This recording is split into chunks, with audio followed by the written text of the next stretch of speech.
Alright, so in our last set of notes we talked about the turn of the 20th century. We talked about the growth of industry in urban areas in the late 1800s and how that brought many cultural and social transformations to the United States.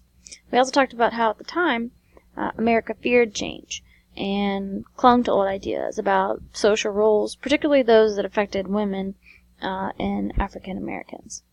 By the late 1890s, business and political leaders with dreams of empires were expanding into new markets and seizing control of territory abroad, and that's what we're going to be focusing on in this notes. We're going to also be focusing on imperialism and how this was practiced by a country, our country, that was founded on freedom, and this troubled many American citizens. We'll look at the factors that led to the growth of imperialism around the world. We'll look at the ways in which the United States began to expand its interests abroad in the 1800s, and also the arguments made in favor of United States expansion in 1890. Alright, so, growth of imperialism. In the late 1800s, much of Asia and Africa were under foreign domination. So it's really important here that you understand what imperialism actually is. So, imperialism is when a stronger nation attempts to create empires by dominating weaker nations. So it's basically stronger nations taking over weaker nations economically, politically, culturally, and militarily. And we'll talk about what each one of those means here in a little bit.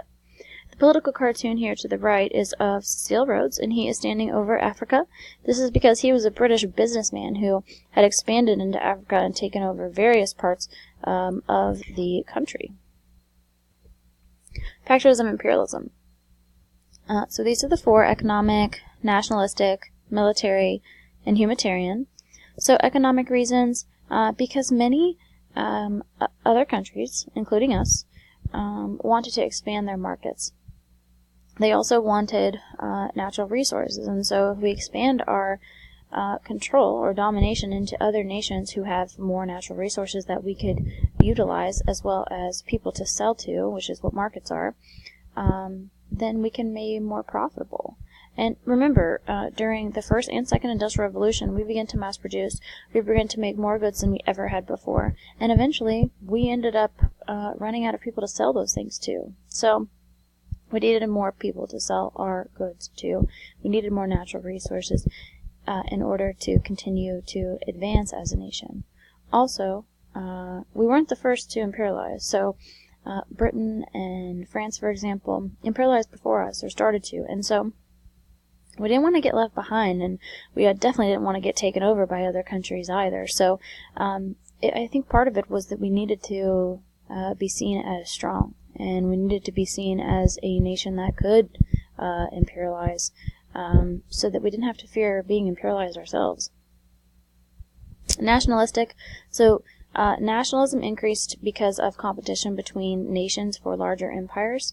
So basically what we saw here is many countries were competing for the same land because of its natural resources and markets, for one example.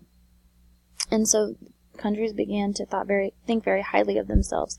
They had pride for their country, and they believed that their country was better, and they believed their country deserved certain land. And so we started to see these nations kind of compete against each other. Military, we saw advances in military technology how it produced military armies and navies that were far superior to those in Africa and Asia, which is why Africa and Asia were taken over for the most part, because they just weren't as strong as, France, Great Britain, and the U.S. We also needed navies, needed bases for our navies around the world, and so Asia and Africa obviously were areas in which it was possible to form bases. Humanitarian, so colonial officials, doctors, and missionaries believed that they had a duty to spread the blessings of Western civilization or American way of life, including its laws, medicine, and Christian religion. And so some of the claims were that we were actually not taking these areas over because we thought we were better or stronger, or for our own self-interest, but were to actually help these people, help them learn our way of life, because we believed it was the best, and to, teach them about our Christian religion.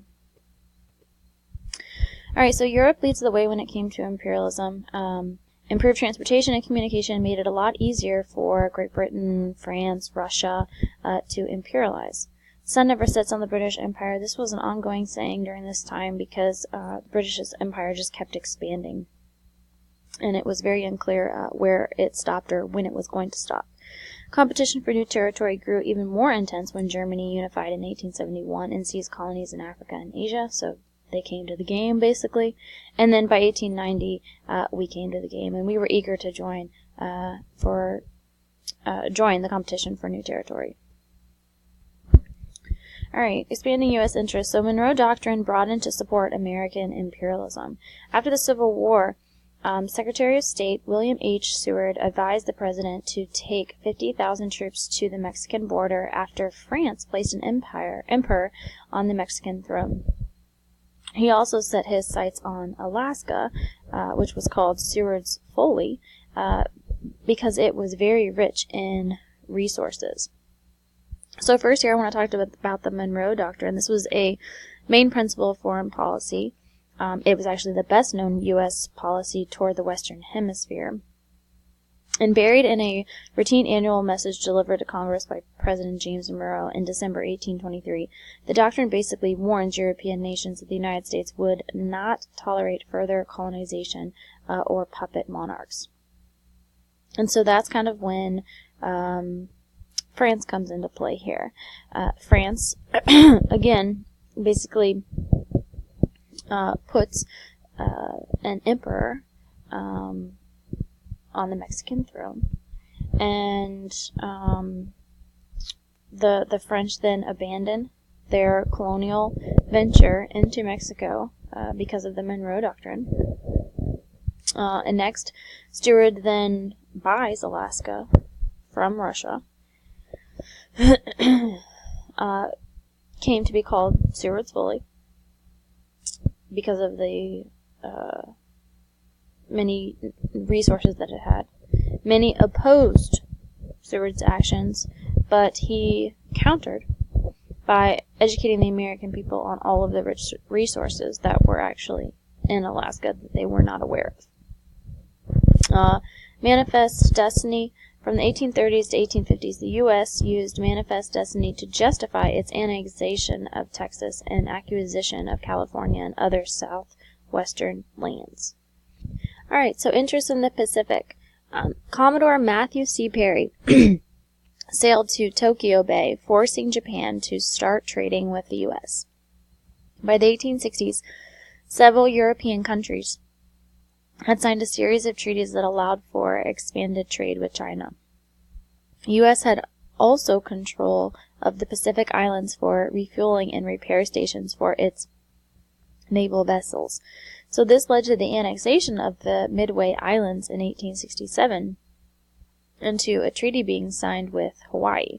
This agreement allowed Hawaiians to sell sugar to the United States duty-free, and duty is just a fee charged by the government on manufacture and import-exports of goods, as long as they did not sell or lease territory to any foreign power.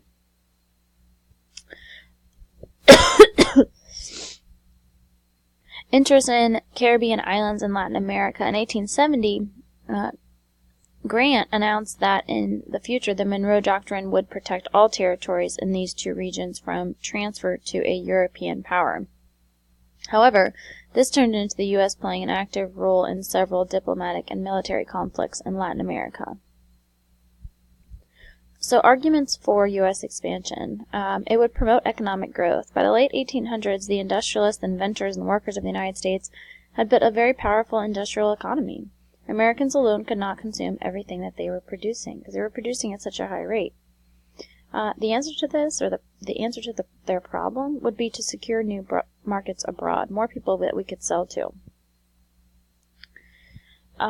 The overproduction of goods, like I was saying, because of the First and Second Industrial Revolution, led to financial panics and frequent economic depressions because we were overproducing goods and food, but we weren't able to sell these things. Protesting their blight, workers and farmers helped to convince business and political leaders that the United States must secure new markets abroad.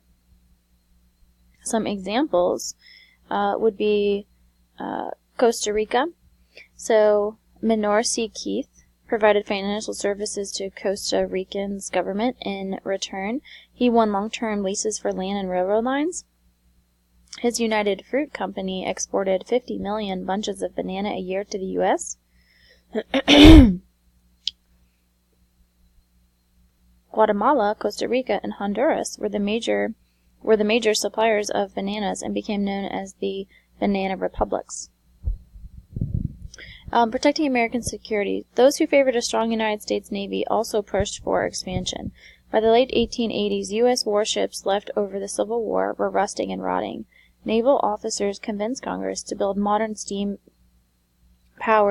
steel-hulled ships to protect overseas trade. USS Maine, for example. By 1900, the United States had one of the most powerful navies in the world.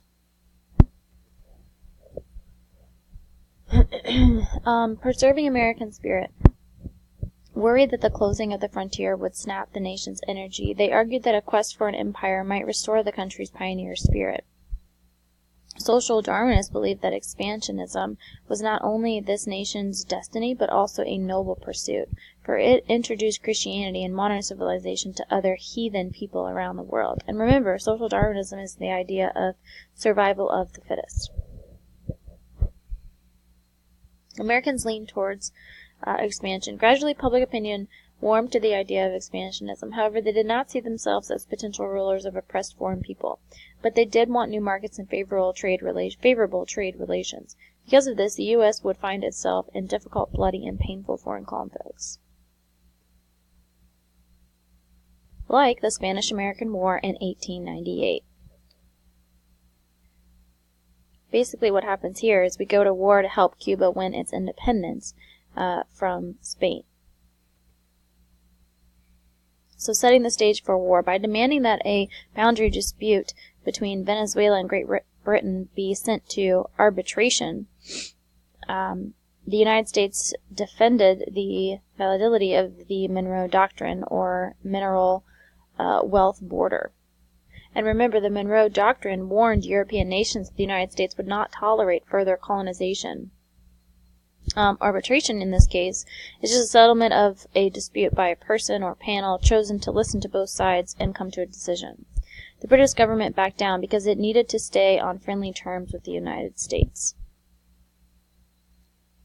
mostly because of the rising power of Germany within Africa.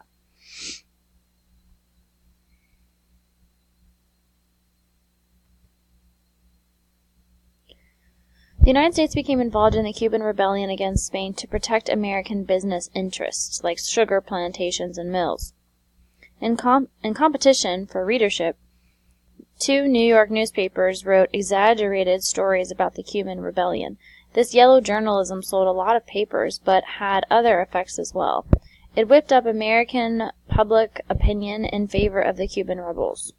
It led to a burst of national pride and the desire for an aggressive foreign policy, which became known as jingoism. We don't want to fight, yet buy jingo. If we do, we've got the ships, we've got the men, and we've got the money too.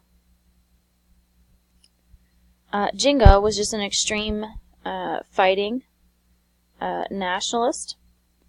The Spanish were being very cruel, putting Cuban civilians, because they were afraid they were aiding the rebels, in guarded camps in miserable conditions with little food or sanitation. Over 2 years, disease and starvation killed an estimated 200,000 Cubans. Cuban exiles asked for the United States to get involved, but both Presidents McKinley and Cleveland refused.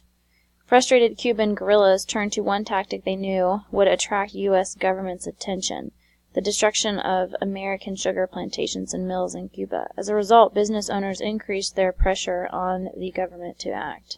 Remember the Maine. February 15, 1898, USS Maine battleship blew up in Havana, Cuba harbor. Americans blamed the Spanish. Newspapers called for war in retaliation. Pressure from the American public equaled pro-war. April 11, 1898, McKinley's war message to Congress.